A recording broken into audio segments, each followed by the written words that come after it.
Imagine que existe uma doença muito rara e incurável que acomete 1% da população. Você anda muito preocupado com os noticiários e decide fazer o teste para essa doença. Para sua infelicidade, você recebe a notícia de que testou positivo. Tem como esse teste estar errado? Você pergunta. Bem, o teste tem 95% de eficácia, responde o médico. A eficácia de um teste pode ser medida de várias formas, mas nesse caso vamos considerar que 95% de eficácia significa que, para aqueles que têm a doença, eles vão testar positivo em 95% das vezes e negativo nas outras 5%. E para aqueles que não têm a doença, eles vão testar negativo em 95% das vezes e positivo nas outras 5%. Mas o fato é, você fez o teste e deu positivo. Dado isso, quais são as probabilidades de você, de fato, estar doente? Letra A. Você quase certamente está doente. Letra B. Você provavelmente está doente. Letra C. Existe 50% de chance de você estar doente e 50% de chance de não estar. Ou letra D. Você provavelmente não está doente. Pense um pouco sobre essa pergunta, se necessário pause o vídeo, escolha uma alternativa e mais na frente a gente vai ver se você está correto. Digamos que em uma cidade com uma população de 2.000 habitantes, a gente consiga realizar o teste em toda a população. Agora a gente pode dividir a população da seguinte forma. Os verdadeiros negativos, aqueles que testaram negativo e de fato não possuem a doença. Os falsos negativos, os que testaram negativo, porém possuem a doença. Os verdadeiros positivos, os que testaram positivo e possuem a doença. E por fim, os falsos positivos, que são aqueles que testaram positivo, no entanto não possuem a doença. Um resultado estatisticamente coerente para essa população seria o seguinte: das 2.000, 1.881 pessoas são os verdadeiros negativos, 19 são os verdadeiros positivos, uma pessoinha só foi um falso negativo e 99 foram falsos positivos. Analisando agora só os testes que resultaram em negativo, a gente vê que eles foram muito bem. De 1.882 pessoas que testaram negativo, só uma foi um alarme falso, um falso negativo. Já os testes que resultaram em positivo não foram tão bem assim. A gente consegue ver claramente que a maioria deles foram falsos positivos. Mais precisamente, 83,8% dos testes que resultaram positivo foram falsos positivos. Isso significa que esses testes só funcionaram em 16% dos casos. Ou seja, se você fez o teste para essa doença e resultou em positivo, você tem apenas 16% de chance de realmente estar doente.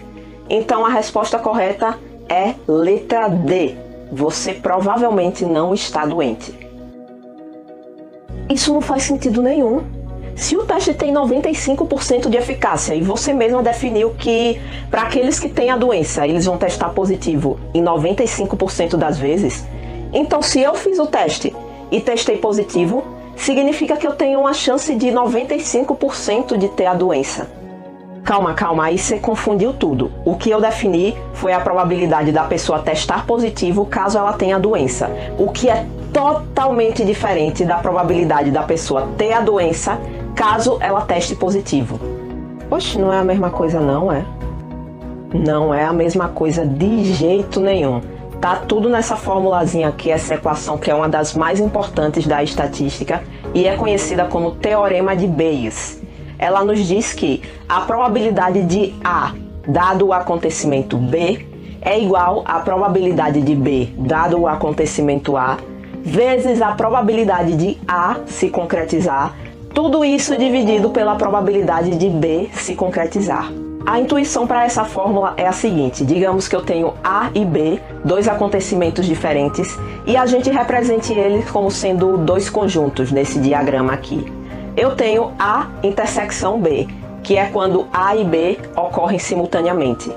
Então digamos que eu queira calcular a probabilidade de A dado B. Isto é, dado que o evento B ocorreu com certeza, qual é a probabilidade de A ocorrer logo após B? Isso, pelo princípio fundamental da contagem, é a probabilidade dos eventos favoráveis que nesse caso é a probabilidade de A intersecção B, dividido pela probabilidade total, que nesse caso é a probabilidade de B. Então a gente fica com essa fórmula: a probabilidade de A dado B é a probabilidade de A intersecção B, que é a mesma coisa que B intersecção A, dividido pela probabilidade de B. Simetricamente, a probabilidade de B dado A é igual à probabilidade de A intersecção B dividido pela probabilidade de A. Agora, reorganizando essa segunda fórmula, quando a gente isola a probabilidade de A intersecção B, a gente vê que ela é igual à probabilidade de B dado A vezes a probabilidade de A. Substituindo isso na primeira fórmula, a gente chega no teorema de Bayes. Então vamos mudar um pouquinho o nome das variáveis aqui, para se adequar ao problema que a gente está estudando. Vamos chamar de T o evento em que você testa positivo para a doença. E vamos chamar de D o evento em que você de fato tem a doença. A gente está interessado na probabilidade de você ter a doença, dado que você testou positivo. Ou seja, a probabilidade de D dado T.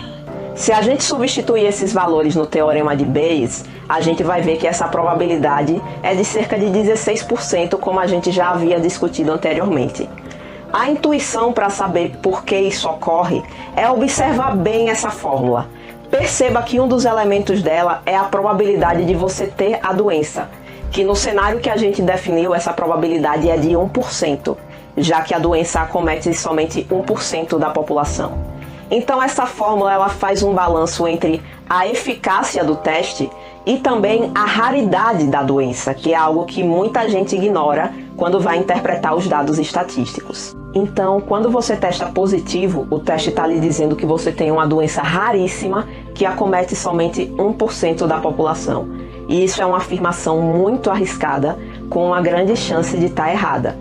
Por isso, os números de falsos positivos são muito maiores do que os de verdadeiros positivos. Viu só como os resultados são diferentes? A probabilidade de você testar positivo caso você tenha a doença, isto é, a eficácia do teste, é de 95%. Já a probabilidade de você ter a doença caso você teste positivo é muito menor, cerca de 16%. Confundir esses dois, a probabilidade de A dado B e a probabilidade de B dado A, é conhecido como falácia do promotor. Para explicar o porquê desse nome, eu vou citar um caso famoso. Em 1996, no Reino Unido, o filho de uma mulher chamada Sally Clark morreu com menos de um mês de idade. Um ano depois, ela teve outro filho que morreu da mesma forma, a bichinha azarada, né? E para completar o azar, cerca de um mês depois, ela foi presa por duplo homicídio. A defesa de Sally alegou que as crianças morreram de morte morrida mesmo, de causas naturais, e a bichinha não teve nada a ver com isso. Agora o promotor, ele era meio metido a sabichão, metido a matemático, entendedor das estatísticas, e ele fez o seguinte: ele contratou um cara para calcular a probabilidade de uma criança morrer de causas naturais em uma família como a de Sally, e ele chegou ao resultado de que essa probabilidade é de 1 sobre 8.500. E aí ele fez os cálculozinhos dele. Rapaz, se a probabilidade de uma criança morrer de causas naturais é de 1 sobre 8.500, então a probabilidade de duas crianças morrerem, uma após a outra, pelo mesmo motivo, é 1 sobre 8.500 vezes 1 sobre 8.500, o que é um número muito, muito pequeno. Então a probabilidade de Sally ser inocente é muito pequena. E foi esse argumento que fez o júri declarar Sally como culpada. Olha, eu não vou nem dizer o que esse promotor é, mas eu vou dar uma dica. Começa com Ju e termina com Mento. Primeiro que para ele ter feito esse cálculo que ele fez aí, multiplicar as duas probabilidades para achar a probabilidade das duas crianças morrerem de causas naturais, né?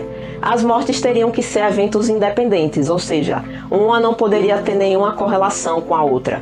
Só que claramente não é o caso, porque são mortes na mesma família, de dois irmãos que compartilham genes muito próximos, então não são eventos independentes, ele não poderia ter feito esse cálculo.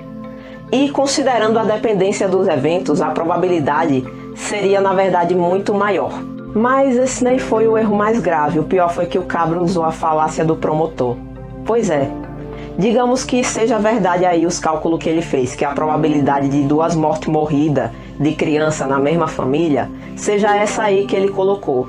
Então, esse número indica a probabilidade de Clark ser inocente, dado o acontecimento das mortes, não é?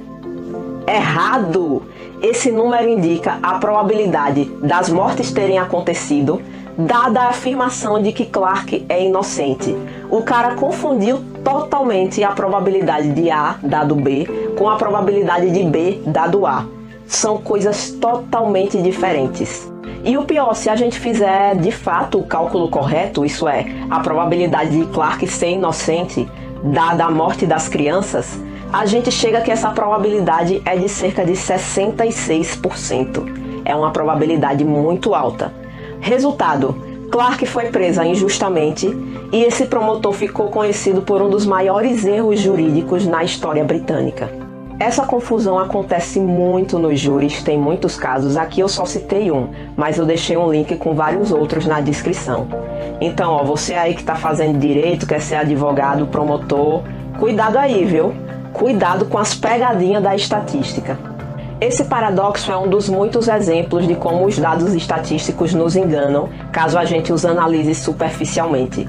Então, saber interpretar bem os dados é essencial para não cair nas falação véia doida do povo. E assim, nem todos os dados são tão simples e intuitivos de se interpretar. Então, quando você tiver alguma dúvida em algum dado estatístico, é muito melhor você procurar um especialista, alguém que entenda de fato do assunto, do que tirar qualquer conclusão e sair por aí que nem o jumento falando qualquer doidice. O triângulo Rio-São Paulo-Brasília é quase uma linha reta. A soma dos catetos aí se aproxima da hipotenusa. Diga que vem-se embora que o Jack dele se soltou. Pode dizer, sai daí!